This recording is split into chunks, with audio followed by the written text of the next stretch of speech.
व्यापार शून्यं सतत निसंगं निरुपाधिकं गुरुवरं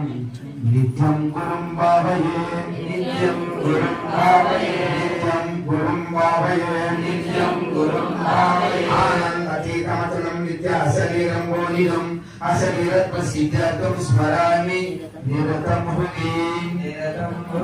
यदा लम्बाय नित्याय निर्मलाय निरञ्जनं नित्य शुद्धाय फलाय वस्तुमत्रहितं नमः वस्तुमत्रहितं मूलाभावं विदुद्रातं शरीरं किमुरास्ति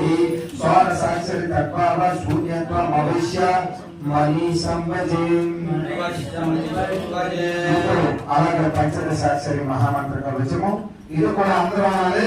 ఆయన భక్తులందరూ కూడా ముక్త కంఠంగా అనాలి ఎందుకంటే మనం పూజ చేయడానికి వచ్చాం కూర్చోడానికి కాదు కాబట్టి